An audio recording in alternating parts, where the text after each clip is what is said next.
Jesús está vivo, Jesús está presente, Jesús está obrando en medio de su iglesia.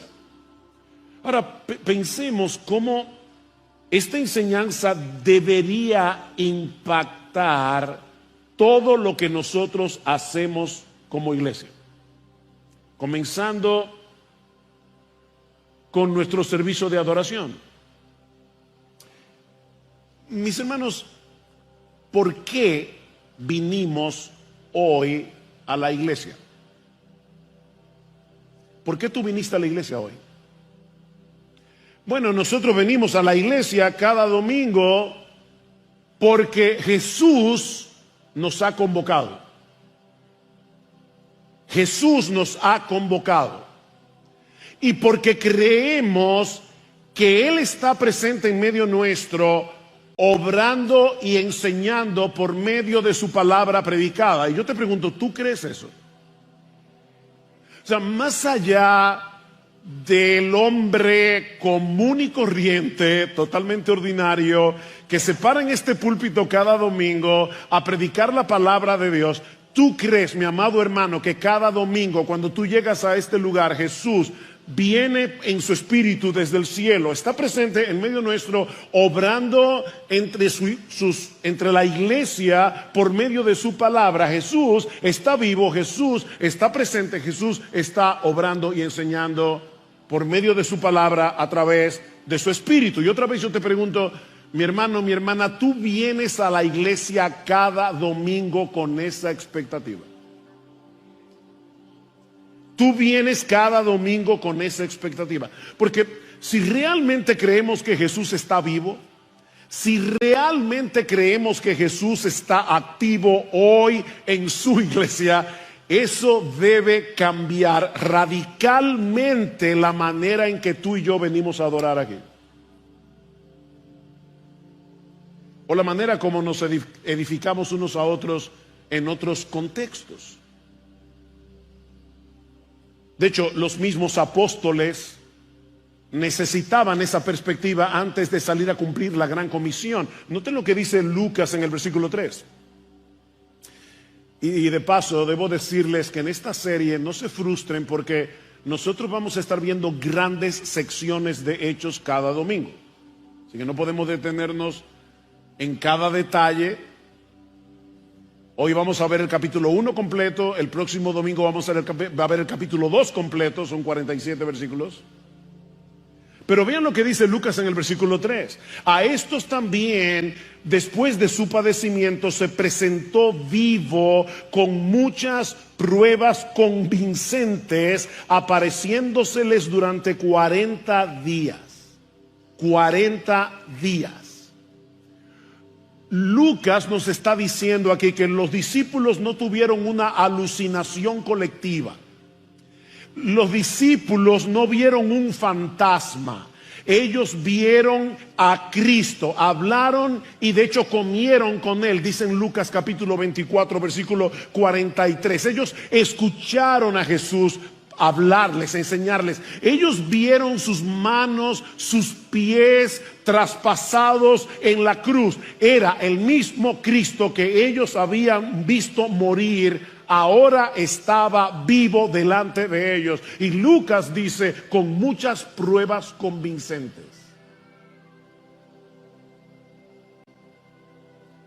Esa certeza, mis hermanos, era esencial, porque nadie entrega su vida para servirle a un Cristo muerto.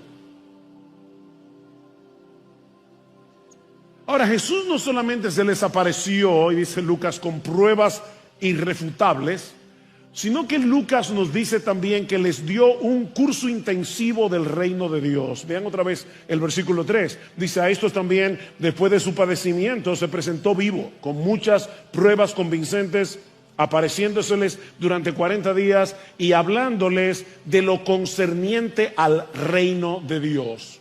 Todos nosotros sabemos que durante su ministerio terrenal, los discípulos habían dado muestras de ser bastante lentos para entender algunas de las cosas que Jesús les enseñó acerca de su obra, algunas de las cosas que Jesús les enseñó acerca del reino. Pero ahora que Jesús ha resucitado, ellos están en una mejor posición para comprender sus enseñanzas. Y aunque no tenemos un relato detallado de lo que Jesús les enseñó durante esos 40 días, nos habría encantado saber qué fue lo que Jesús les enseñó acerca del reino de Dios. Bueno, en Lucas capítulo 24 nosotros tenemos una idea bastante clara del contenido del curso.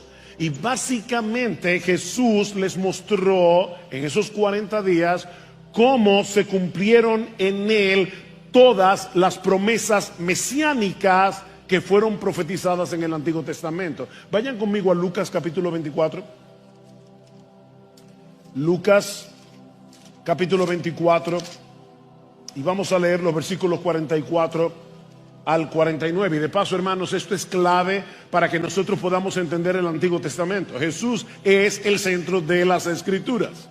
Jesús es el centro del Antiguo Testamento. Jesús engloba todas las esperanzas mesiánicas, todas las esperanzas de salvación que Dios reveló desde Génesis capítulo 3, versículo 15. Dice Lucas 24, 44, y les dijo: esto es lo que yo os decía cuando todavía estaba con vosotros, que era necesario que se cumpliera todo lo que sobre mí está escrito en la ley de Moisés, en los profetas y en los salmos. Entonces les abrió la mente para que comprendieran las Escrituras. En otras palabras, Cristo es la llave que abre el entendimiento para que nosotros podamos entender correctamente el Antiguo Testamento.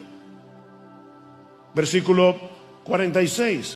Y les dijo: así está escrito, que el Cristo padeciera y resucitara de entre los muertos al tercer día. Y ahora escuchen: y que en su nombre se predicara el arrepentimiento para el perdón de los pecados a todas las naciones, comenzando desde Jerusalén. Vosotros sois testigos de estas cosas. Y he aquí, yo enviaré sobre vosotros la promesa de mi Padre, el Espíritu Santo, pero vosotros permaneced en la ciudad hasta que seáis investidos de poder de lo alto.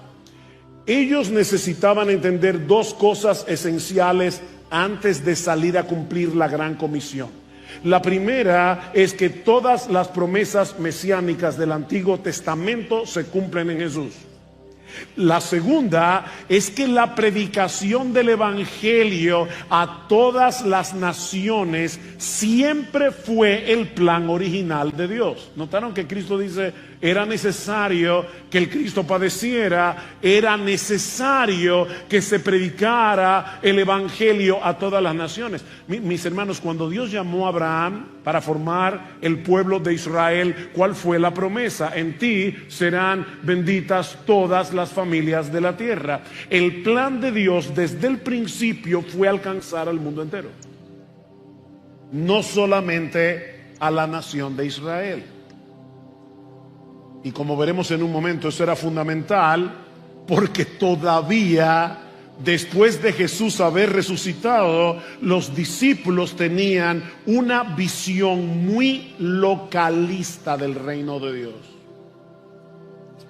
Así que antes de salir a predicar, ellos necesitaban instrucción, y Jesús se las dio durante 40 días.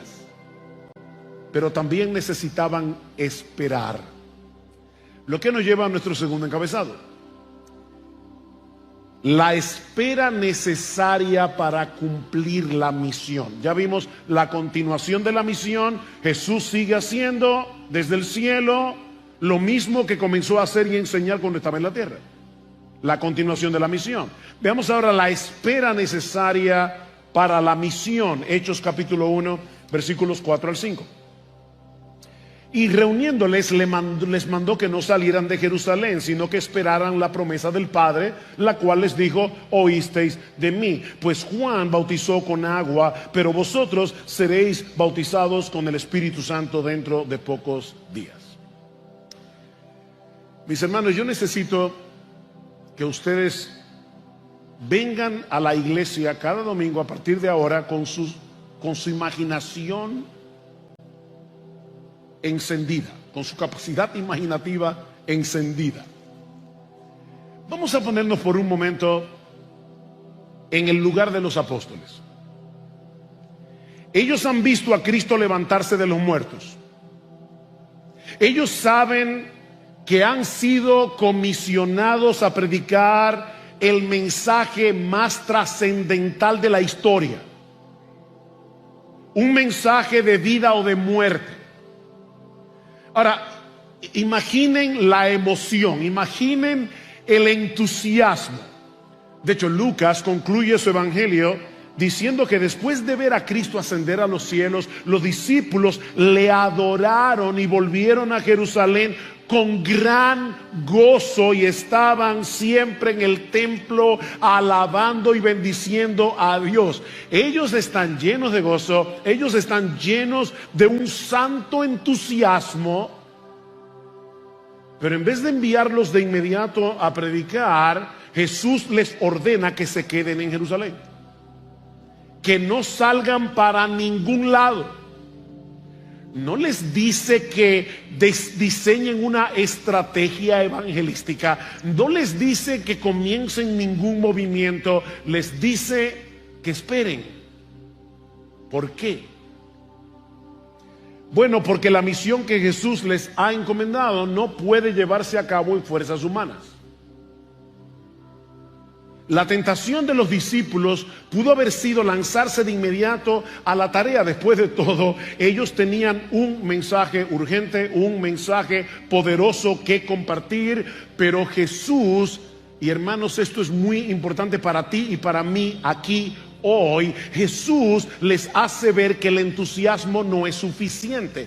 Jesús les hace ver que la preparación doctrinal no es suficiente. Jesús tuvo 40 días dándoles un curso intensivo del reino de Dios y les está diciendo todavía no es suficiente. Jesús les está diciendo que la pasión por la verdad no es suficiente. Mis hermanos, para cumplir la misión de Dios se necesita el poder de Dios. Y ese poder no proviene de la sabiduría humana, ese poder proviene del Espíritu Santo. Versículo 5, Juan bautizó con agua, pero vosotros seréis bautizados con el Espíritu Santo dentro de pocos días. La palabra bautismo significa lavar, pero también significa sumergir. Así que Jesús les está diciendo, antes de salir a predicar, ustedes necesitan sumergirse, ser sumergidos en el poder del Espíritu Santo. Esta espera no era una pausa innecesaria, era un recordatorio fundamental de que la obra de Dios solo puede hacerse en el poder de Dios. Si los discípulos hubieran intentado predicar, si hubieran intentado establecer la iglesia sin el Espíritu Santo, habrían fracasado. Y de nuevo, hermanos, esta es una lección que todos nosotros necesitamos recordar. No podemos hacer nada sin el Espíritu Santo. Es el Espíritu el que nos da coraje y la sabiduría para proclamar un mensaje que el mundo rechaza, para proclamar un mensaje que muchas veces nos meterá en problemas. Es el Espíritu Santo el que convence los corazones. Es el Espíritu Santo el que le da vida a los muertos en sus delitos y pecados. Es el Espíritu Santo el que le da crecimiento espiritual a la iglesia. Es el Espíritu Santo. No es nuestra elocuencia lo que convence los corazones, es el Espíritu. No es nuestra sabiduría lo que edifica a la iglesia, es el Espíritu. No es nuestro esfuerzo lo que produce frutos, es el Espíritu. Necesitamos depender del Espíritu en todo lo que hacemos, como creyentes individuales y como iglesia. ¿Y sabes cómo se manifiesta esa dependencia? Más que nada en nuestra vida de oración. No deja de ser interesante que en el libro de los Hechos se menciona la oración 31 veces. se hace referencia a la oración en el libro de los Hechos en 20 de los 28 capítulos del libro. Lucas nos está diciendo la oración es trascendental, la oración es importantísima. No podemos hacer la obra de Dios sin una dependencia consciente de Él en oración. Pensando en esto, hermanos, nosotros debemos dar muchas gracias al Señor, porque hay hermanos en nuestra iglesia que oran continuamente por los ministerios distintos que hay aquí en IBCJ. Hermanos que oran por sus pastores. Yo les creo cuando ustedes se acercan a nosotros y nos dicen: pastores, nosotros oramos por ustedes continuamente. Por favor, no dejen de orar. Por favor, les rogamos, nunca lleguen a confiar tanto en sus pastores que dejen de orar. Pero ¿saben qué? Iglesia Bíblica del Señor Jesucristo, nosotros necesitamos seguir creciendo en nuestra conciencia de la urgente necesidad de depender en oración del Espíritu Santo. Nosotros necesitamos seguir creciendo en nuestra vida individual de oración. Necesitamos que este lugar se llene de creyentes cada miércoles cuando nos acercamos a Dios corporativamente para rogar por esta iglesia. Necesitamos al Espíritu Santo. No recuerdo quién era que decía que, dice: yo temo que si a la iglesia le quitaran al Espíritu Santo de un día para otro no se daría cuenta.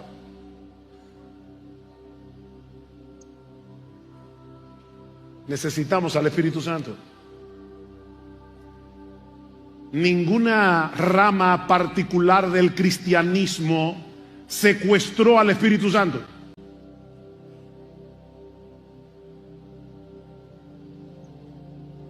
La iglesia de Cristo necesita al Espíritu Santo. La iglesia de Cristo necesita orar. La iglesia de Cristo, iglesia bíblica, IBCJ, necesitamos venir este sábado 25 de enero, a presentarnos delante del Señor en ayuno y oración. Necesitamos el poder de Dios para hacer la obra de Dios.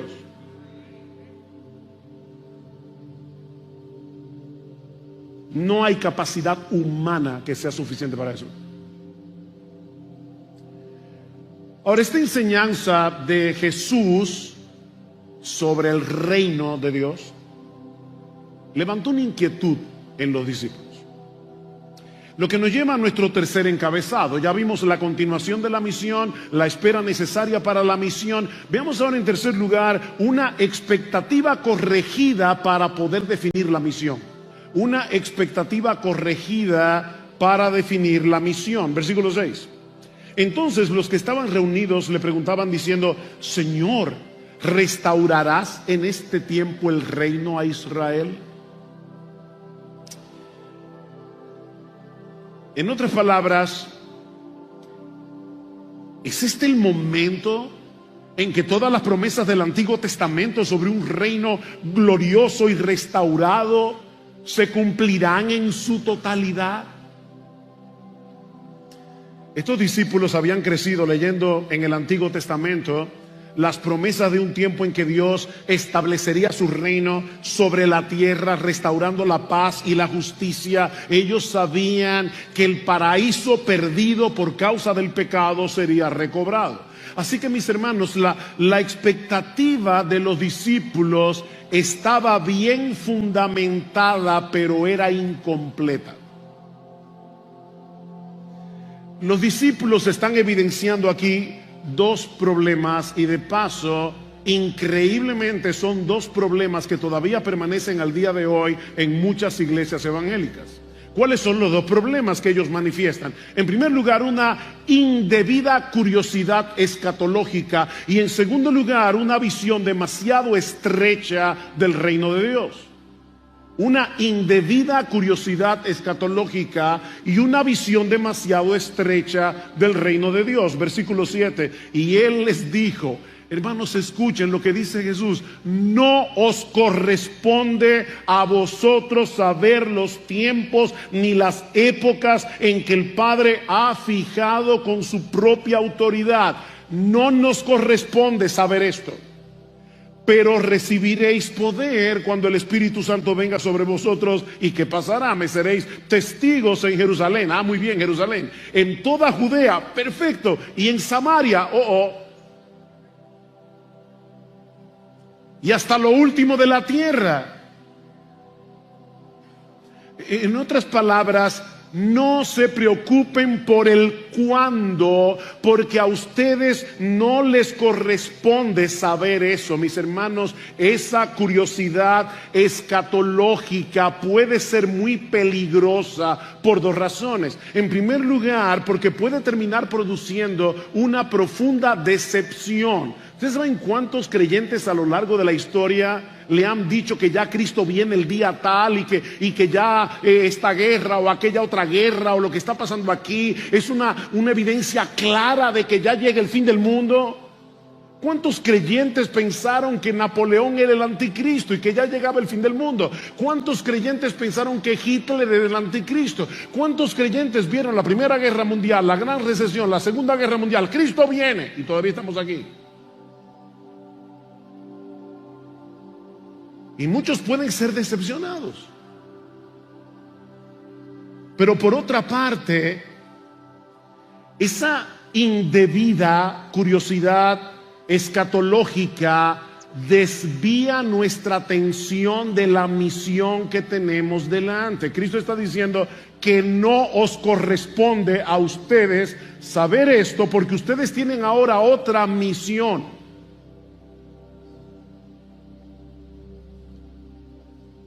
Ese tiempo solamente está determinado por el Padre. Así que los discípulos necesitaban saber, primero, que el establecimiento del reino en la tierra no vendría de manera instantánea. Eso es lo primero. Segundo, que su expansión se llevará a cabo a través del testimonio apostólico y la predicación de la iglesia, comenzando desde Jerusalén, extendiéndose hasta lo último de la tierra. Sí, Israel es parte del plan de Dios, pero el reino no es exclusivamente para Israel. A través del Evangelio, Dios está llamando a hombres y mujeres de toda tribu, lengua, pueblo, nación a reconocer a Jesús como Rey.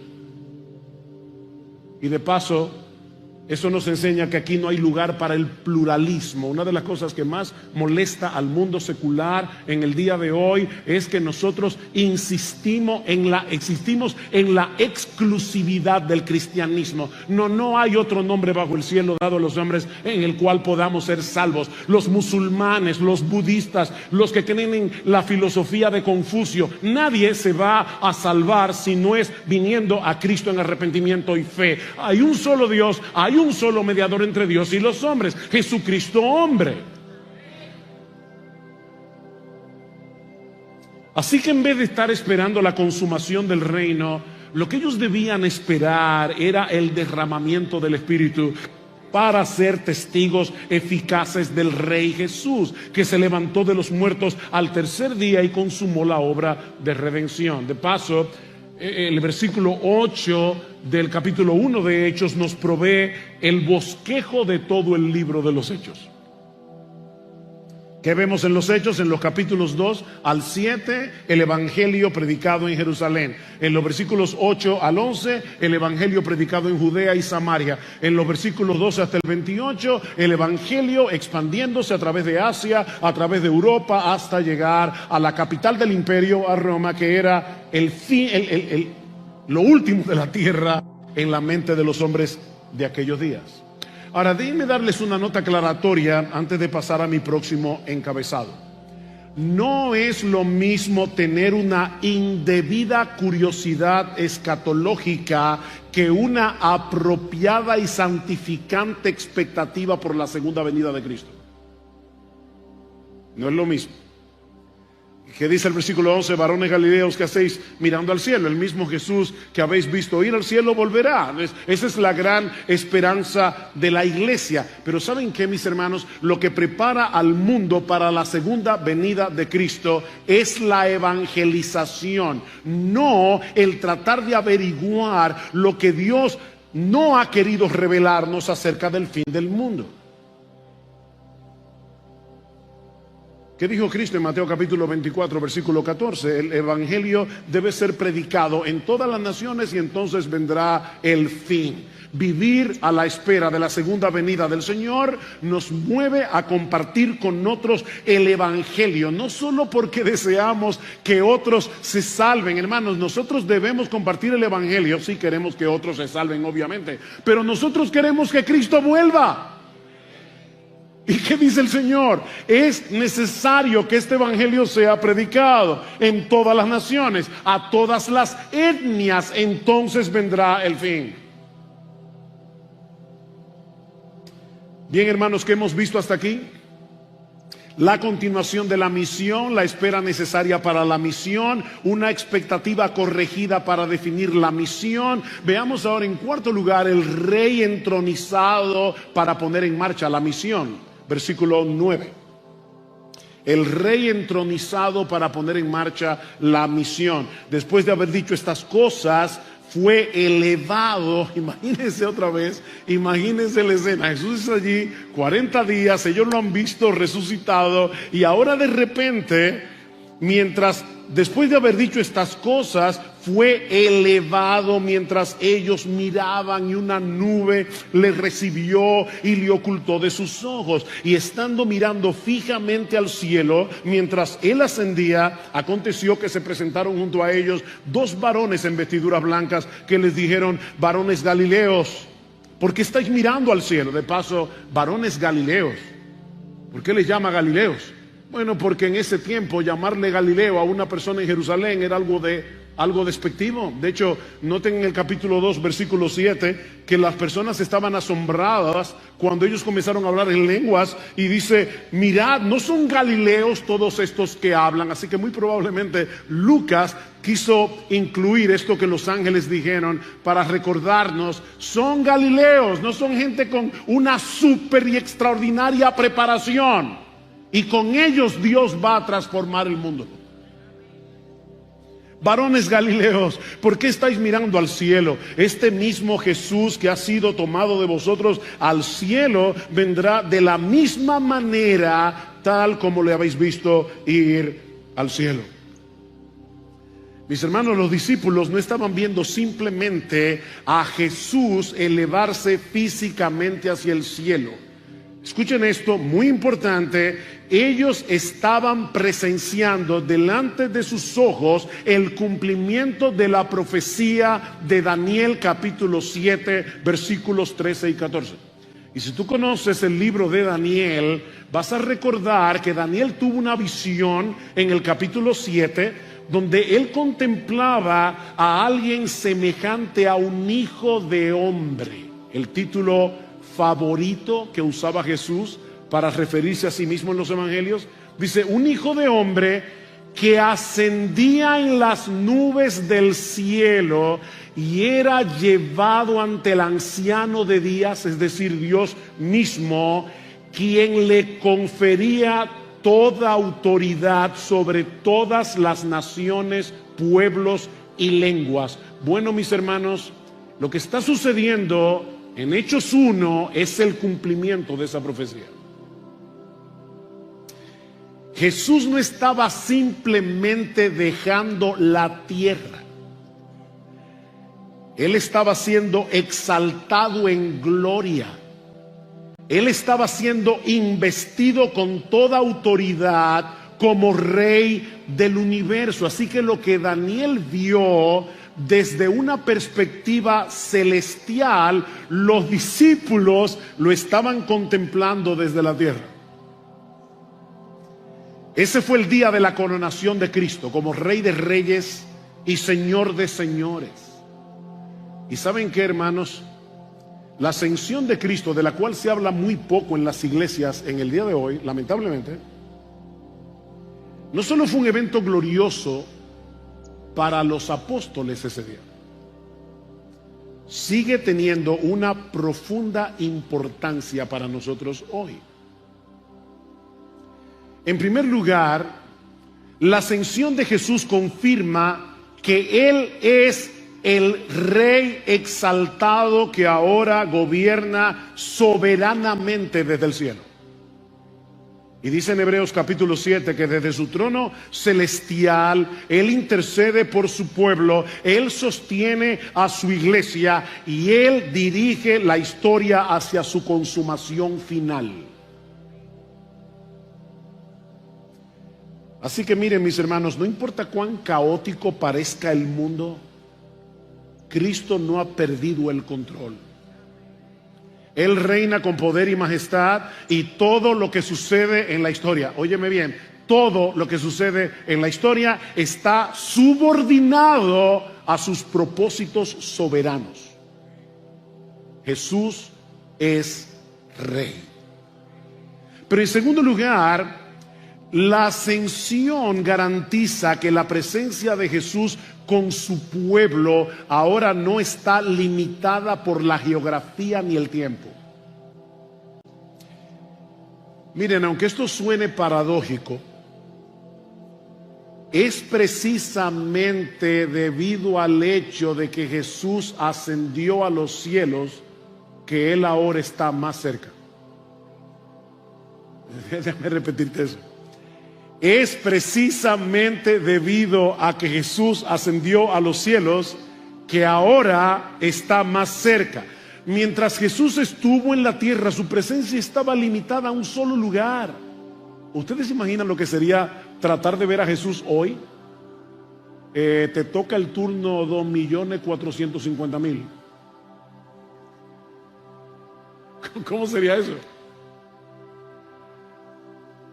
Pero ahora, precisamente porque Él ascendió a los cielos, precisamente porque como el Rey glorificado envió su Espíritu, Él está presente con su pueblo en todo tiempo, en todo el mundo, en todo momento. Ustedes recuerdan en Juan capítulo 16, Cristo le dice a los discípulos que se va, ellos están tristes, y Él les dice: os conviene que yo me vaya. Me enternece eso. Jesús le está diciendo: oye, os conviene que yo me vaya, porque si no me fuera, el Consolador no vendría a vosotros. Ahora yo estoy aquí, pero me voy a enviar a mi Espíritu. Yo no voy a dejarlos huérfanos, y ustedes van a estar conmigo todos los días hasta el fin del mundo. Pero en tercer lugar, su ascensión asegura el cumplimiento de la promesa de que un día Jesús volverá como Rey triunfante, no ya en humillación, sino en poder y majestad. Varones Galileos, que estáis mirando al cielo, este mismo Jesús que habéis visto ir al cielo, vendrá. El mismo Jesús vendrá, volverá otra vez.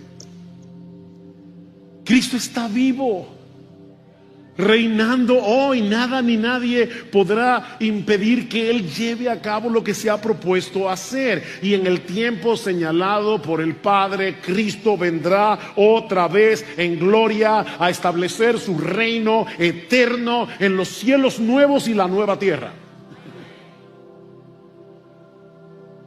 Esperamos a ese Jesús que regrese en gloria. Pero hay una escena más en este pasaje que se encuentra al final del texto. Hemos visto ya la continuación de la misión, la espera necesaria para la misión, la expectativa corregida para definir la misión, el Rey entronizado que pone en marcha la misión. Veamos ahora en quinto lugar el equipo completado para llevar a cabo la misión. Versículo 12. Entonces regresaron a Jerusalén desde el monte llamado de los Olivos, que está cerca de Jerusalén, camino de un día de reposo, o sea, a 1 kilómetro más o menos.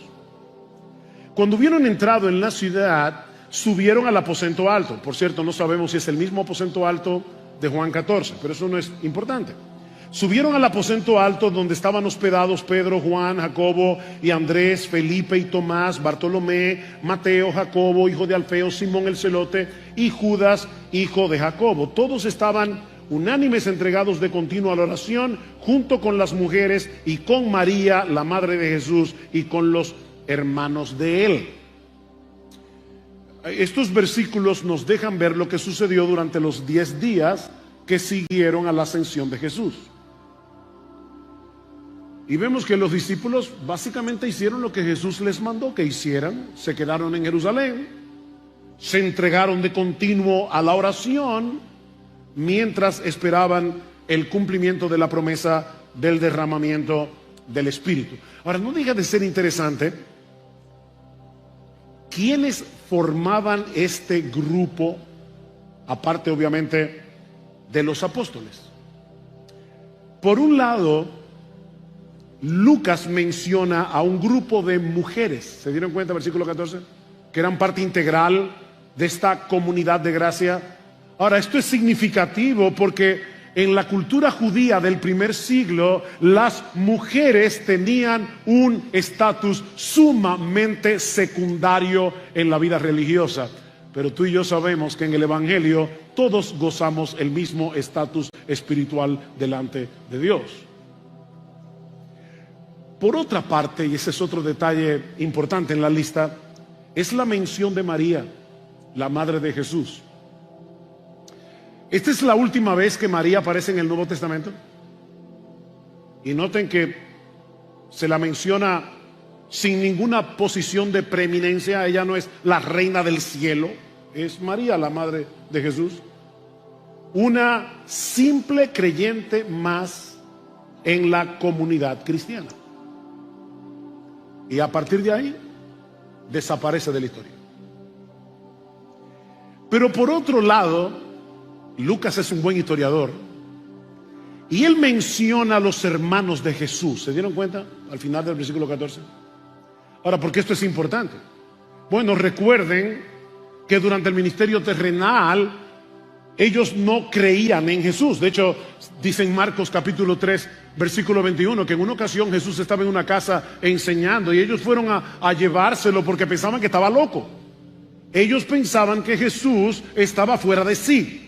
La pregunta es, y mi amigo, si tú estás aquí en esta mañana, hazte esta misma pregunta: ¿qué tendría que ocurrir para que estos hombres llegaran a creer que su hermano mayor, con el que ellos jugaron, con el que ellos crecieron, con el que compartieron vivienda, qué pasó? ¿Qué tenía que pasar para que estos hombres llegaran a creer que su hermano mayor era el Hijo de Dios encarnado, la segunda persona de la Trinidad? Bueno, tenía que pasar un milagro. Y eso fue precisamente lo que sucedió. Jesús resucitó. Para ellos era indudable que su hermano, su medio hermano, que lo vieron morir en una cruz, se les apareció vivo y estuvo con ellos 40 días. Mi amigo, eso es innegable. La tumba de Jesús está vacía. Y lo hemos dicho muchas veces. ¿Saben por qué los ángeles removieron la piedra cuando Jesús resucitó? Oh, pastor, para que Jesús saliera. No, él no necesitaba eso. No, los ángeles removieron la piedra no para que Jesús saliera, sino para que el mundo entrara y viera que la tumba está vacía. ¿Y saben qué? Sigue vacía. Estos hombres, los hermanos de Jesús, se convirtieron al Señor. ¿Por qué? Porque vieron a Cristo resucitado. Pero este es apenas el preámbulo de Lucas, lo que Lucas quiere enseñarnos en el resto del texto. Había un asunto trascendental que debía resolverse antes de que la misión avanzara, y era la restauración del grupo apostólico. Recuerden, hermanos, que Judas había traicionado a Jesús. Así que ahora no eran 12, eran 11. se necesitaba un reemplazo. ¿Y qué pasó? Hechos 1:15. Por aquel tiempo Pedro se puso en pie en medio de los hermanos, un grupo como de 120 personas estaba reunido allí, y dijo: hermanos, tenía que cumplirse, la palabra aquí es era necesario, es la misma palabra griega de Juan capítulo 3, os es necesario nacer de nuevo. Tenía que cumplirse, y escuchen cómo Pedro define la palabra de Dios: la escritura en que por boca de David el Espíritu Santo predijo acerca de Judas. Por fin, ¿quién fue que lo predijo? ¿Fue David o fue el Espíritu Santo? Ah, no fue David. ¿Qué dice el texto? En que por boca de David el Espíritu Santo dijo. Sí, este libro lo escribieron hombres inspirados por el Espíritu Santo. Lo que el Espíritu Santo predijo acerca de Judas, el que se hizo guía de los que prendieron a Jesús, porque era contado entre nosotros y recibió parte en este ministerio. Este pues, con el precio de su infamia, adquirió un terreno y cayendo de cabeza se reventó por el medio y todas sus entrañas se derramaron. Y esto llegó al conocimiento de todos los que habitaban en Jerusalén. Esto fue reconocido, de manera que aquel terreno se llamó en su propia lengua Aceldama, es decir, campo de sangre. Pues en el libro de los Salmos está escrito: que sea hecha desierta su morada, no haya quien habite en ella, y que otro tome su cargo. ¿Por qué esto es importante? Mis hermanos, así como el pueblo de Dios en el antiguo pacto fue fundado sobre las 12 tribus de Israel, el nuevo pueblo de Dios debía estar fundado sobre los 12 apóstoles. Pentecostés no podía llegar sin que ese fundamento estuviera completo. La iglesia fue edificada sobre el fundamento de los apóstoles. Eso lo vemos en Apocalipsis 21. Y Pedro se vale de dos textos del Antiguo Testamento, Salmo 69:25 y Salmo 109:98, para mostrar, 109:8, perdón, para mostrar que la traición de Judas no había sido un accidente y que Judas debía ser reemplazado. Y hermanos, estos dos textos nos muestran algo sorprendente. Por un lado, Pedro nos dice que lo que hizo Judas estaba dentro del plan soberano de Dios. No hay duda de eso. Tenía que cumplirse lo que Dios predijo que iba a suceder. Esto estaba decretado en el plan soberano de Dios. Pero al mismo tiempo, Judas fue responsable de lo que hizo. ¿Se dieron cuenta en el versículo 18 que Pedro dice que lo que Judas hizo fue una infamia? Una deplorable, despreciable traición. Mis hermanos, Judas no era un títere en las manos de Dios ni en las manos del diablo.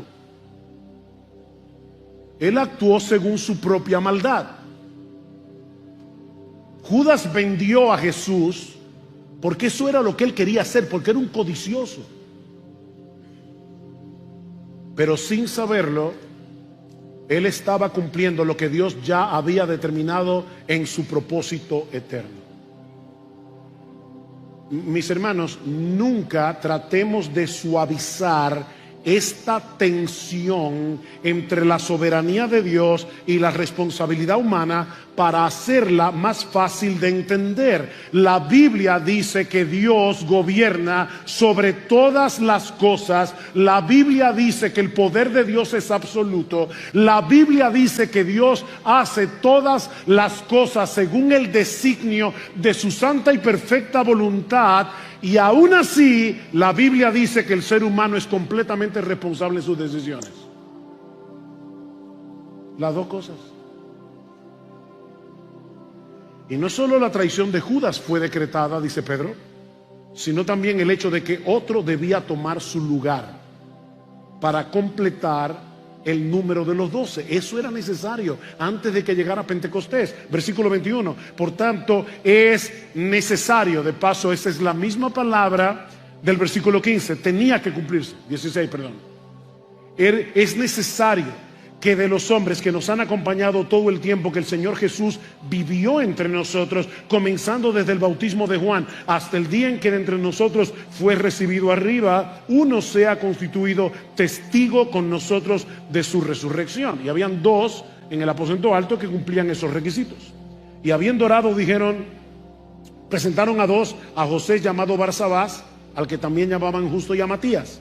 Y habiendo orado dijeron: tú, Señor, que conoces el corazón de todos, muéstranos a cuál de estos dos has escogido para ocupar este ministerio y apostolado, de cual Judas se desvió para irse al lugar que le correspondía.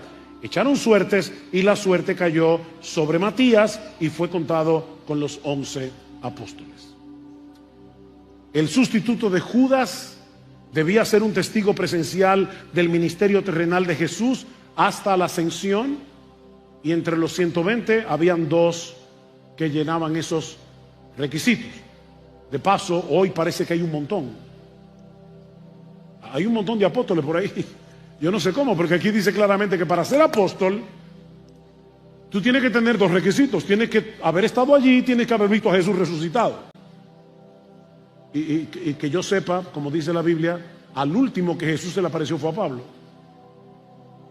Pero bueno, apóstoles aparte, el punto es que ellos echaron suertes y la suerte cayó sobre Matías.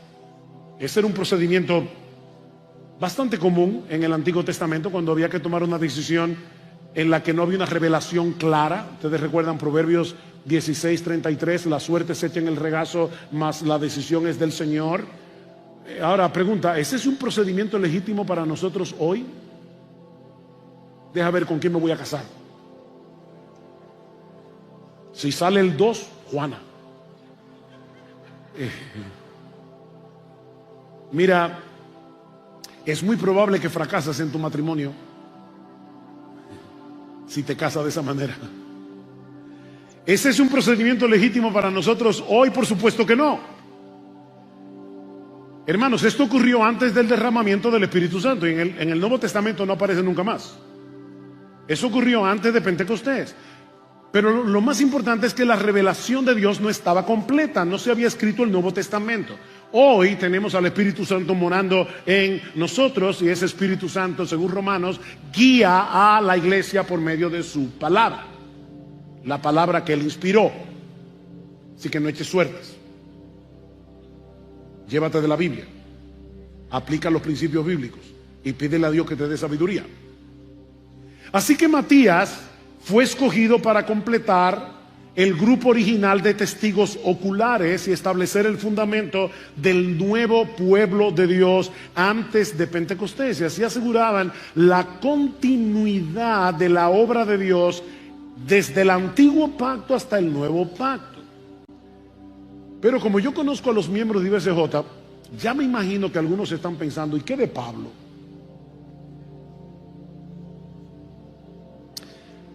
Bueno, Pablo no fue simplemente un reemplazo adicional en el grupo de los apóstoles. Pablo fue un apóstol escogido directamente por el Cristo resucitado para una misión específica: llevar el evangelio a los gentiles. Y nosotros sabemos por el libro de los Hechos y por Gálatas que los apóstoles originales reconocieron a Pablo como un apóstol especial. Así que mientras Matías fue escogido para completar el grupo original de los 12, Pablo fue llamado soberanamente como apóstol de los gentiles, asegurando la expansión del evangelio más allá de Israel y estableciendo la iglesia entre todas las naciones. Así que no fue un error la elección de Matías. Pastor, pero no es raro que a Matías no se le vuelva a mencionar más, y a ninguno de los otros apóstoles excepto a Pedro y a Juan. Eso no es una evidencia. Matías sustituyó a Judas, no otro. Bien, hermanos, esa es la historia de Hechos 1. Como hemos visto hoy, Hechos 1 nos deja a los primeros discípulos con una gran expectativa. El Espíritu Santo vendrá, la iglesia será capacitada y la misión comenzará. Pero mis hermanos, tú y yo sabemos que esa misión apenas comenzó en el siglo I. Nosotros somos parte de esa historia que empezó hace 21 siglos. Y la pregunta que debemos hacernos ahora tú y yo es si estamos conscientes de que nosotros somos un pueblo con una misión. Tenemos una distorsión en nuestra lista de prioridades. Y es por eso que tú y yo necesitamos pasar por una experiencia similar a la que se describe en el capítulo 6 del libro de Isaías. Nota que no he dicho que tú tienes que tener una visión como la que tuvo Isaías. Lo que estoy diciendo es que tú tienes que pasar por una experiencia similar a la experiencia del profeta. A Isaías le tocó ministrar durante un tiempo de mucha decadencia moral y religiosa en el reino de Judá. Los gobernantes eran muy corruptos, el pueblo era muy idólatra, los ricos usaban su poder para explotar a los más pobres y la cultura del entretenimiento se había expandido como un cáncer en medio de la sociedad. No hay nada nuevo debajo del sol, dice el autor del libro de Eclesiastés. De ahí los ayes de los capítulos anteriores. Si ustedes pueden leer Isaías capítulo 3, Isaías capítulo 5, van a ver a Isaías diciendo: ay de los que banquetean de mañana, ay de los que aceptan sobornos, ay del pueblo, porque viene el castigo de Dios. Lo único que parecía darle cierta estabilidad a la nación era el reinado de Usías, el rey Usías, un líder político y militar muy poderoso, muy capaz, que reinó en el trono de Judá por 52 años, más o menos el tiempo que Fidel Castro estuvo en Cuba. Usías asumió el trono de Judá cuando tenía 16 años de edad y durante su reinado pudo guiar a la nación a una de las épocas más doradas de la historia de Israel. El comercio prosperó y floreció durante su reinado, lo mismo que la agricultura.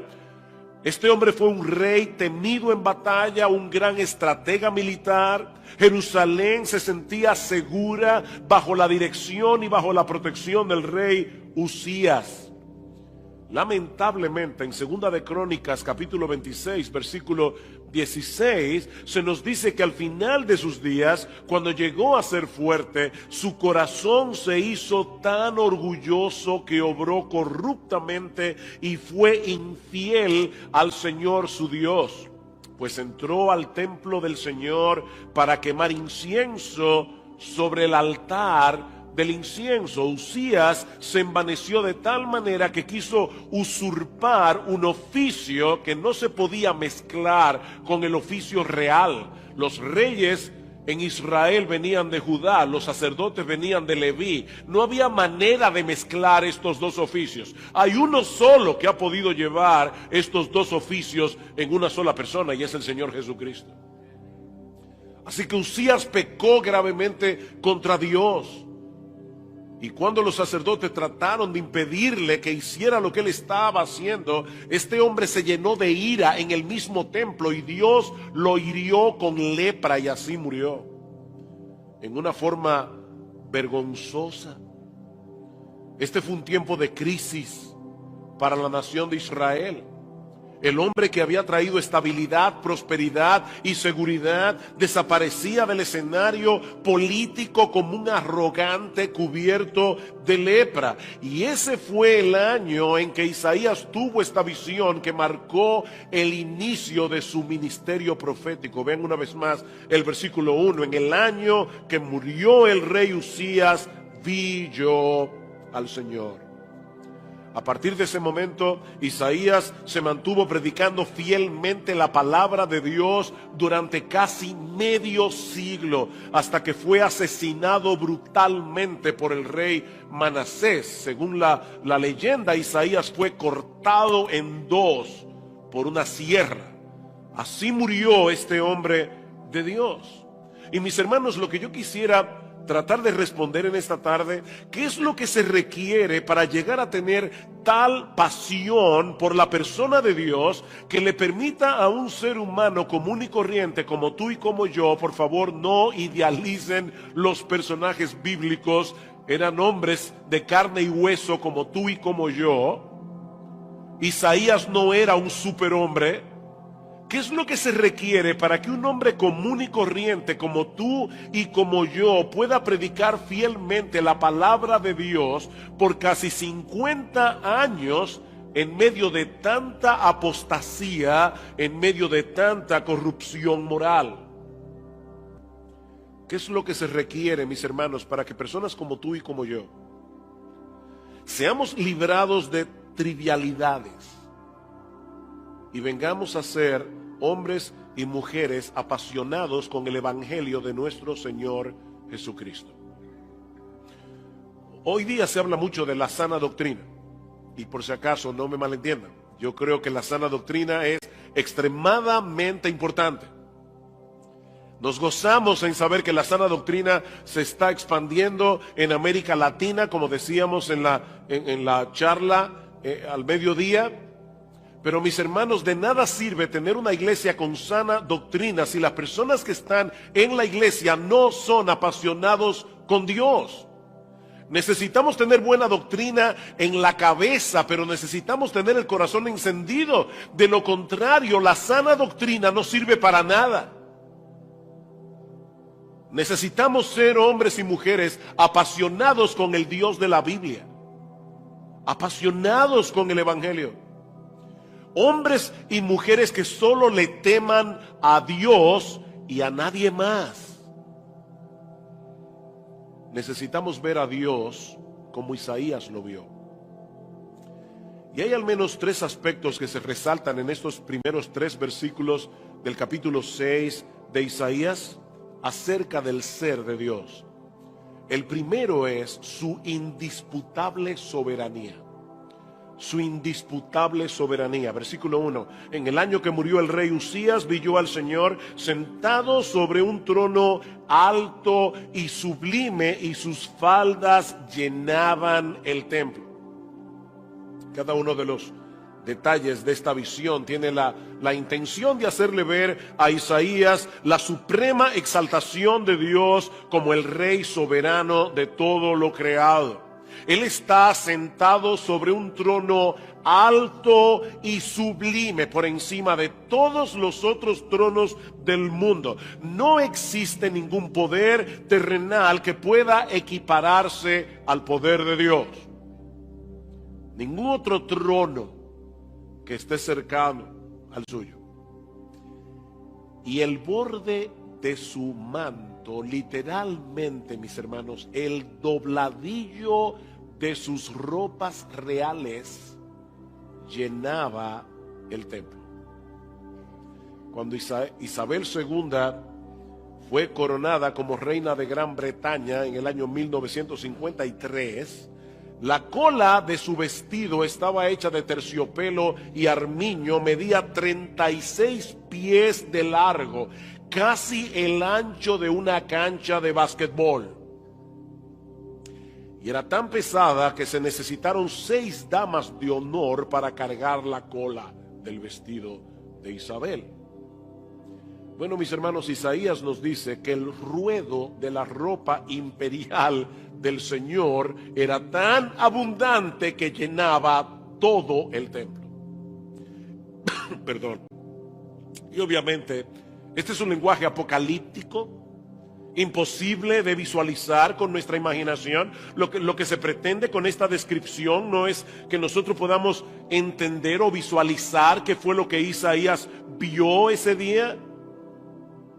Lo que Dios quiere que nosotros entendamos es que ningún monarca terrenal, por poderoso que sea, puede compararse siquiera con la realeza, el esplendor y la majestad de nuestro Dios. Él es infinitamente glorioso, Él es infinitamente esplendoroso, Él es infinitamente poderoso.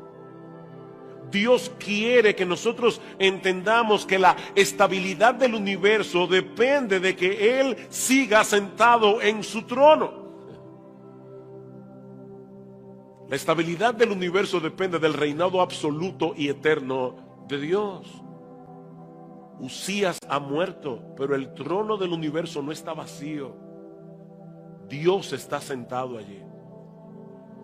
Los reyes terrenales vienen y van, tarde o temprano terminan convirtiéndose en un recuerdo histórico.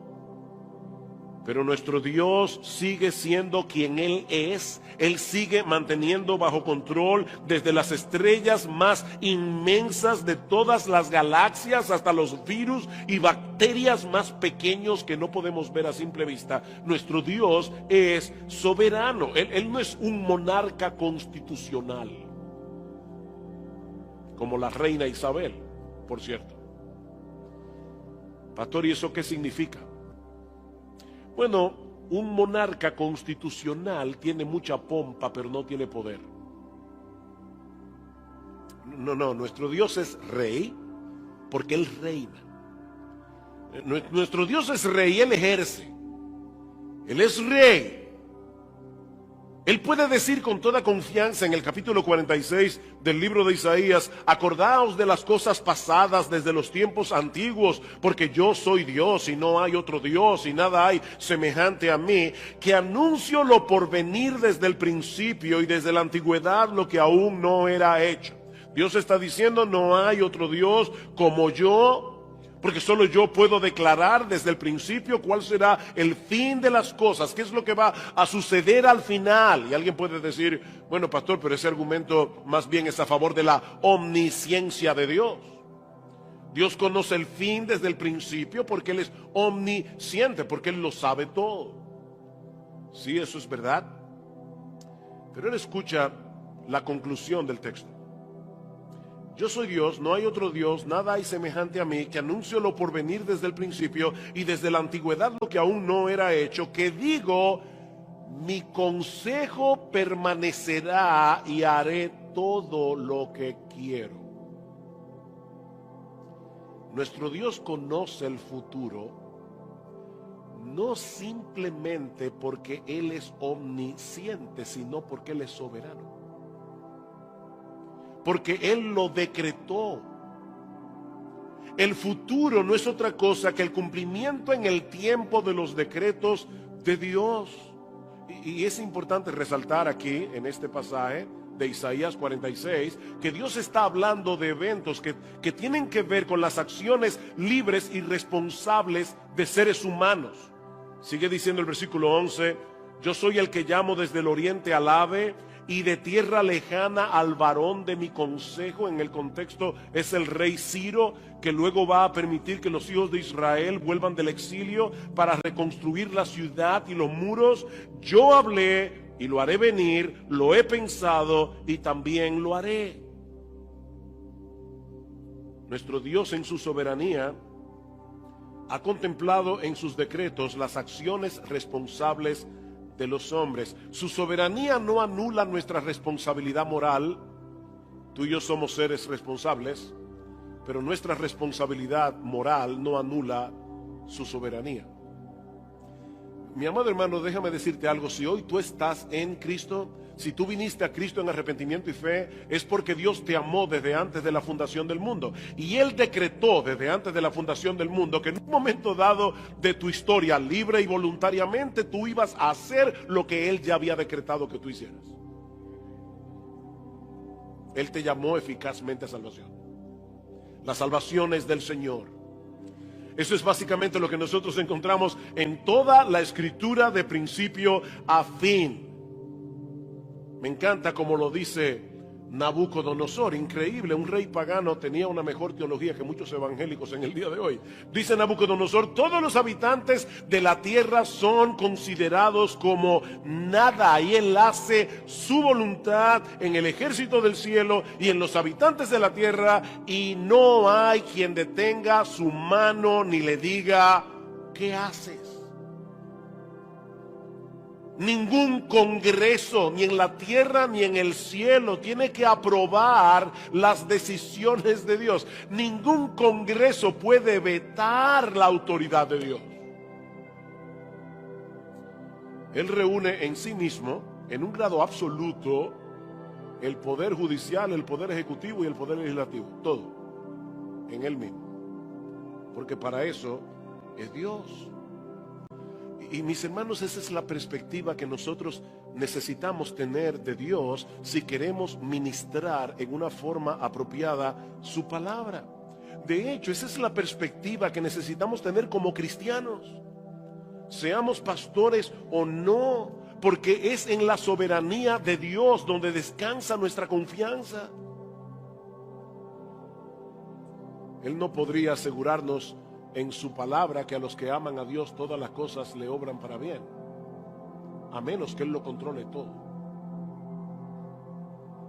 El que no lo controla todo, no controla nada. ¿Tú sabes por qué tú y yo no controlamos las cosas? Porque un pequeño virus nos puede acostar en una cama por una semana, y todos los planes que tú tenías para esa semana se fueron a pique. Nuestro Dios lo controla todo y por eso es soberano. Por eso Él puede asegurarnos a ti y a mí: no te preocupes, mi hijo, todas las cosas cooperan para bien de aquellos que me aman, de aquellos que conforme a mi propósito fueron llamados. Ahora, por supuesto, ¿cuál bien? No es que tú tengas buena salud y tengas buen carro, una mansión. No. Esto es a los que conforme a su propósito son llamados, porque a los que antes conoció también los predestinó para que fuesen hechos conformes a la imagen de su Hijo. Ese es el bien, que Dios nos está haciendo igual que Jesús. Así que todas las cosas que nos pasan obran para lograr ese bien, que tú y yo seamos como Jesús. Nuestra paz, nuestra confianza, nuestra esperanza en medio de la aflicción solo pueden ser posibles si descansamos en la indisputable soberanía de Dios. Pero en este pasaje se resalta también su trascendente santidad. Su trascendente santidad. Vean el versículo 2. Por encima de él había serafines. Cada uno tenía 6 alas, con 2 cubrían sus rostros, con 2 cubrían sus pies y con 2 volaban. Y el uno al otro daba voces diciendo: Santo, Santo, Santo, Jehová de los ejércitos, toda la tierra está llena de su gloria. La palabra hebrea que se traduce serafín transmite la idea de criaturas que parecen estar encendidas en fuego. ¿Recuerdan ustedes cuando en Números capítulo 21 Dios castigó al pueblo de Israel con serpientes ardientes? Esa es la misma palabra. Son criaturas encendidas en fuego. Así que, mis hermanos, por favor, cuando escuchen la palabra serafín, no piensen en esos bebitos rechonchos con alas que aparecen en algunos cuadros renacentistas. No, eran criaturas temibles. Isaías nos dice en el versículo 4 que los quiciales de las puertas se estremecieron con la voz del que clamaba. Un solo ángel hizo temblar los cimientos del edificio del templo. Imagínense unos 50 F-35 volando delante de la comitiva del presidente, y tendrán una idea más o menos de lo que Isaías escuchó ese día. Probablemente los serafines sean las criaturas más poderosas y majestuosas que Dios haya hecho, porque son los que están más cerca del trono de Dios. Y sin embargo, mis hermanos, los serafines cubren sus rostros con 2 de sus alas en señal de reverencia, porque ni aun ellos pueden soportar el resplandor de la gloriosa santidad de Dios. No hay nada trivial en la visión que estos ángeles tienen de Dios. Lo único que los serafines dejan al descubierto son sus bocas para poder alabarle. Dice en el versículo 3 que el uno al otro daba voces, es como un canto antifonal.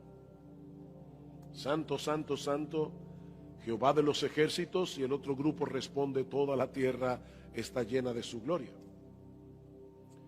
En las escrituras se usa la repetición cuando se quiere enfatizar algo. El pastor Lawson habló de eso esta mañana. Es como hacemos nosotros cuando subrayamos una oración o cuando la escribimos en negrita.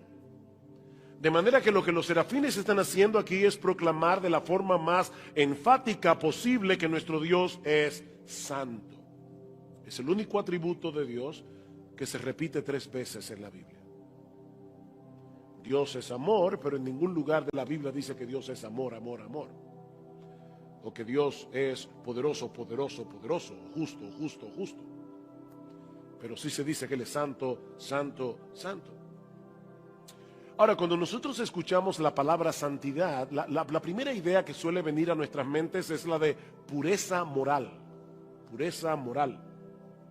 Y aunque eso está incluido en el concepto de santidad, nuestro Dios es muy puro, nuestro Dios no tiene nada que ver con el pecado. Sin embargo, lo que los ángeles están exaltando aquí no es que Dios es puro, puro, puro. La palabra santidad, y una vez más, Lawson habló de eso hoy, significa cortar, significa separar. Y resalta el hecho de que nuestro Dios está muy por encima de todas las cosas creadas por Él. Él está infinitamente separado de todo lo que no es Dios. Nuestro Dios es el ser más sui generis que existe. Porque Él no puede ser colocado en ninguna categoría en la que se incluya alguna otra cosa que no sea Él. Porque Él es supremamente incomparable. Nuestro Dios es únicamente único. La palabra que deberíamos usar, pero lamentablemente no es una palabra de uso común en el día de hoy, es trascendente. Trascendente. Nuestro Dios está infinitamente elevado por encima de todas las cosas creadas por Él. Esa es la idea primaria que los serafines nos intentan comunicar al decir que Él es santo, santo, santo. Hoy en día se tiende a sobreenfatizar la presencia de Dios en medio de su pueblo. Pero pocas veces se habla de su trascendencia, de su infinita grandeza, de su gloriosa majestad. Irónicamente, eso no nos permite valorar su presencia como debiéramos. Nuestro Dios es trascendente, Él está lejos, pero nuestro Dios es inmanente, Él está cercano. Ahora, lo sorprendente de la inmanencia de Dios, y sé que estoy usando aquí palabras teológicas, pero la idea de la inmanencia es que Dios está en medio de su pueblo. Lo sorprendente de la inmanencia de Dios es que un ser tan alto, tan elevado, tan majestuoso, tan glorioso, se mezcle con su pueblo. Eso es lo que hace la presencia de Dios digna de ser valorada por encima de todo lo demás. Nuestro Dios se acerca en Cristo. Creo que era R.C. Sproul que preguntaba, ¿qué puede ser más parecido a Dios? ¿Un gusano o un serafín? ¿Qué ustedes creen?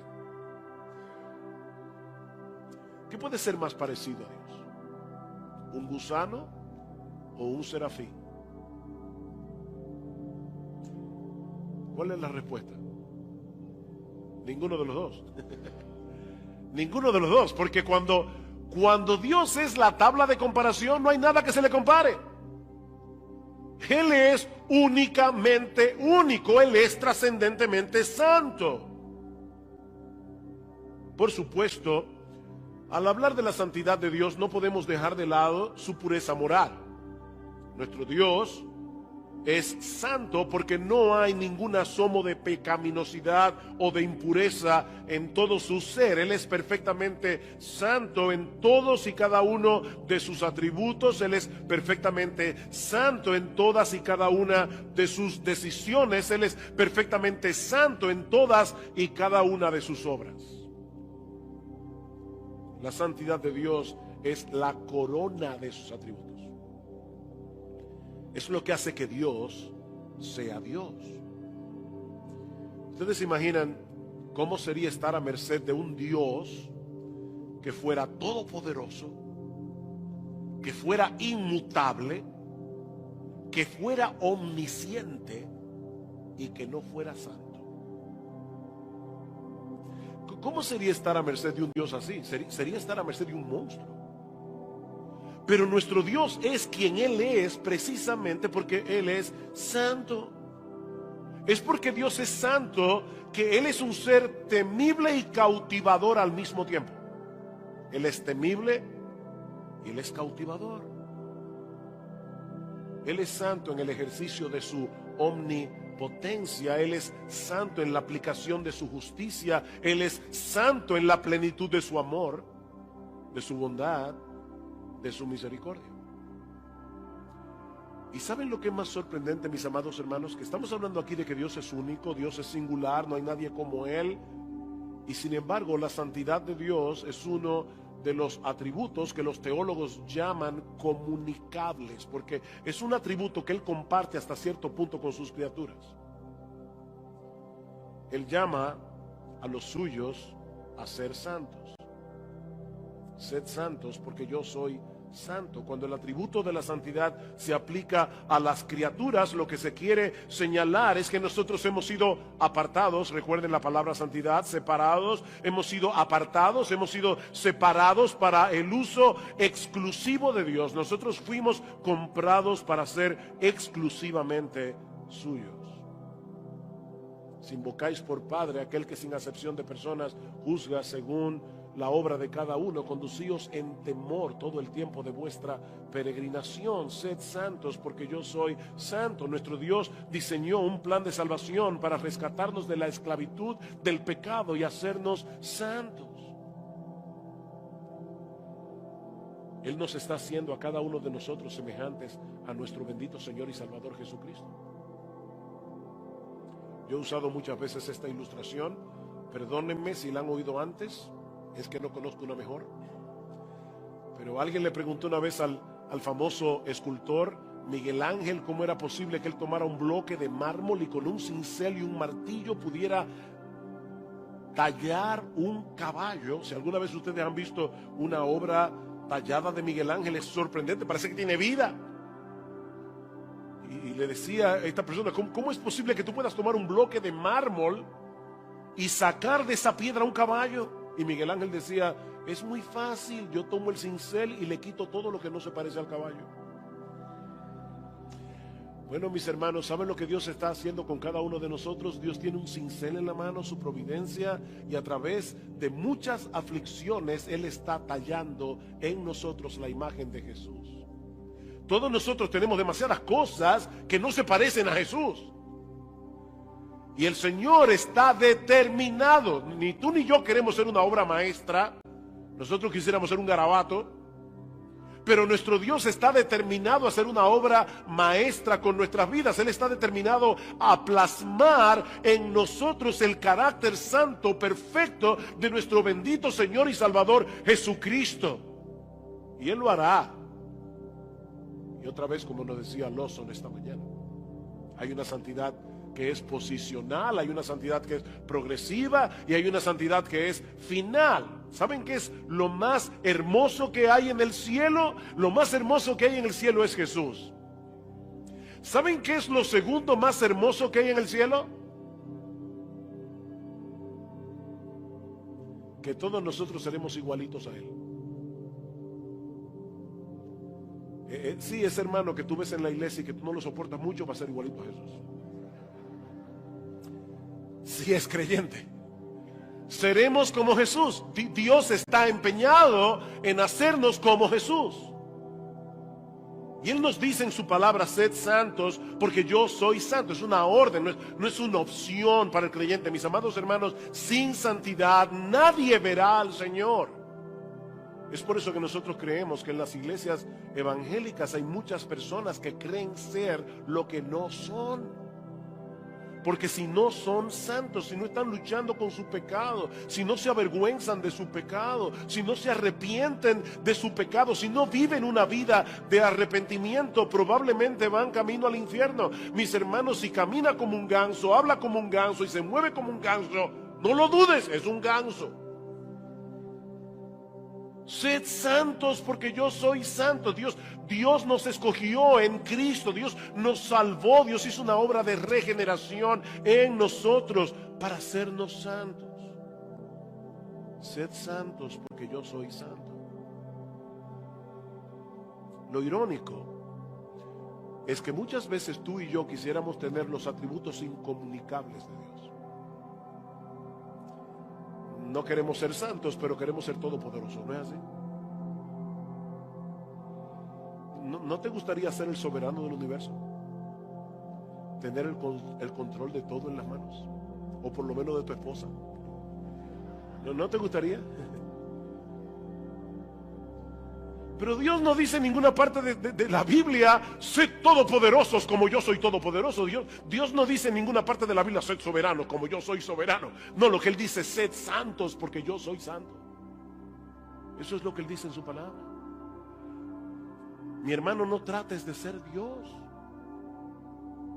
Conténtate con contemplar su hermosura con admiración y procura, en dependencia del Espíritu de Dios, a vivir coram Deo, una de las frases favoritas de Sproul. A vivir en la presencia de Dios, a vivir en la cara de Dios. Porque eso es una realidad, aunque no estemos conscientes de ella. Nosotros vivimos en la presencia de Dios. ¿A dónde me iré de tu espíritu? ¿Y a dónde huiré de tu presencia? Si subiera a los cielos, allí estás tú. Si en lo profundo del mar hiciera mi estrado, allí estás también. Pero hay un aspecto más que se resalta en este pasaje acerca del ser de Dios. Me dijeron que debía terminar a las 6:45. Hay un aspecto más, y es la manifestación visible de su gloria. Vean otra vez el versículo 3. Y el uno al otro daba voces diciendo: Santo, Santo, Santo Jehová de los ejércitos, toda la tierra está llena de su gloria. Las palabras que se usan en la Biblia para referirse a la gloria de Dios, tanto en el Antiguo Testamento como en el Nuevo Testamento, significan honor, valor superlativo, riqueza, excelente reputación, esplendor. John Piper define la gloria de Dios, escuchen esto, como la belleza y excelencia de sus múltiples perfecciones. Es un intento de poner en palabras cómo es Dios en su magnificencia y pureza. En Dios hay una plenitud infinita y desbordante de todo lo que es bueno, dice Piper. Es la armonía perfecta de todos sus atributos en un ser infinitamente hermoso y personal. Eso es la gloria de Dios. Es una gloria que Dios tiene en sí mismo, independientemente de que otros puedan apreciarla. El sol sigue siendo el sol, aunque el mundo esté lleno de ciegos. Es una gloria que Dios tiene, aunque nadie pueda deleitarse en ella. La gloria de Dios no depende de que otros la vean y la admiren. Desde toda la eternidad hasta la eternidad, Él es, ha sido y siempre será un Dios magnificente y glorioso. Lo era cuando nada había sido creado, y habría seguido siendo glorioso aunque no hubiera creado nada. Él es glorioso. Sin embargo, en su amor y en su bondad, Dios decidió compartir su gloria con sus criaturas, con otras criaturas. Dios decidió permitir que otros puedan experimentar, oigan esto, el gozo y el deleite supremo que Él experimenta en la contemplación de sí mismo. Dios no es idólatra. Dios se ama a sí mismo con todo su corazón, con toda su alma, con toda su mente y con todas sus fuerzas. Dios sabe que en todo el universo no hay nadie como Él. Y Él hizo criaturas inteligentes que pudieran entender su gloria, que pudieran deleitarse en su gloria, que pudieran contemplar su gloria, que pudieran experimentar el gozo y el deleite que Dios experimenta en la contemplación de sus propios atributos. Y Él, todo lo que ha hecho, en todo lo que Él ha hecho, Él ha plasmado su gloria. Llena está toda la tierra de su gloria. Y ustedes conocen seguramente de memoria el Salmo 19. Los cielos cuentan la gloria de Dios y el firmamento anuncia la obra de sus manos. Los cielos cuentan, proclaman la gloria de Dios. ¿Saben, mis hermanos, que si no estuviéramos tan infectados del secularismo que impera a nuestro alrededor, donde quiera que se posaran nuestros ojos, veríamos evidencias suficientes del poder y la sabiduría de Dios como para postrarnos y adorarle? He ahí, mis amados hermanos, la perspectiva de Dios que debe ser recobrada por la iglesia de nuestra generación. Nosotros necesitamos ver a Dios como Isaías lo vio. El Dios de indisputable soberanía, el Dios de trascendente santidad, el Dios que es magnificente en su gloria. Una gloria que brilla con mayor resplandor en la cruz del Calvario. Mis hermanos, escuchen con cuidado, y ya estoy terminando, hermanos de Ligonier, no se pongan nerviosos. Escuchen con cuidado este pasaje del capítulo 12 del Evangelio de Juan, porque si yo no cito este pasaje, no vamos a entender Isaías capítulo 6 y yo habré perdido mi tiempo. Juan el apóstol está tratando de explicar por qué los judíos de su época, los judíos incrédulos, rechazaron a Jesús. Y escuchen cuál fue la explicación. Estas cosas habló Jesús y se fue y se ocultó de ellos, pero a pesar de que había hecho tantas señales delante de ellos, no creían en él, para que se cumpliese la palabra del profeta Isaías que dijo: Señor, ¿quién ha creído a nuestro anuncio y a quién se ha revelado el brazo del Señor? Eso está en Isaías 53, la profecía del siervo sufriente del Señor. Sigue diciendo Juan: por esto no podían creer, porque también dijo Isaías: cegó los ojos de ellos y endureció su corazón, para que no vean con los ojos y entiendan con el corazón y se conviertan y yo los sane. Isaías capítulo 6. Isaías dijo esto cuando vio su gloria y habló acerca de él. ¿Acerca de quién? Acerca de Jesús. Mis amados hermanos, la visión que Isaías tuvo en el capítulo 6 no era de Dios el Padre, era de Dios el Hijo. En Apocalipsis capítulo 4 y capítulo 5 vamos a ver otra vez el santo, santo, santo, refiriéndose a Dios el Padre. Pero en Isaías capítulo 6, el santo, santo, santo se refería a Dios el Hijo. Pero lo sorprendente de este pasaje, mis hermanos, es que Juan está conectando aquí la profecía del siervo sufriente del Señor en Isaías 53 con esta visión de la gloria de Dios en Isaías capítulo 6. De manera que ahora sabemos que ese Rey de gloria, a quienes los serafines alababan con reverencia y temor, Fue el que decidió hacerse hombre y asumir la postura de un siervo para morir en nuestro lugar en la cruz del Calvario. Mis hermanos, ese es el rayo más potente de la gloria de Dios. Que el soberano se hizo siervo. Y aquel que es 3 veces santo fue hecho pecado para recibir sobre sí toda la ira del Padre, para que ahora tú puedas ser uno de los redimidos, para que tú puedas ser hecho santo. Oh, mis hermanos, que el Señor nos ayude a ver a Dios así. El Dios de gloria que manifiesta su gloria en el Evangelio. Dice Pablo, si nuestro evangelio está encubierto entre los que se pierden, está encubierto en los cuales el Dios de este siglo cegó el entendimiento de los incrédulos para que no les resplandezca la luz del evangelio de la gloria de Cristo. La luz del evangelio de la gloria de Cristo. El incrédulo está ciego y el diablo lo mantiene en su ceguera para que no pueda ver la hermosura de Jesús, para que no pueda pasar por la experiencia de Isaías capítulo 6. Pero nosotros los predicadores predicamos el evangelio, dice Pablo en el versículo 5 de ese mismo pasaje, 2 Corintios capítulo 4. ¿Saben por qué nosotros predicamos el evangelio? Porque Dios ha decidido usar la predicación del evangelio para abrir los ojos de los ciegos.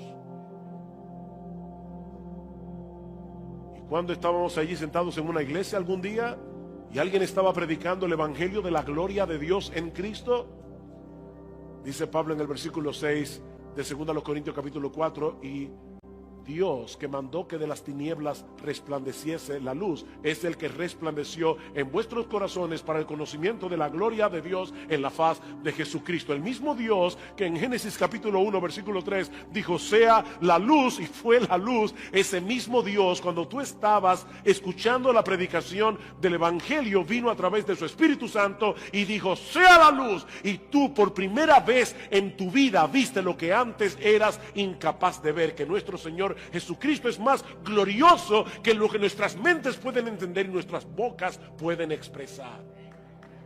Eso es lo que ocurre cuando una persona se convierte a Cristo.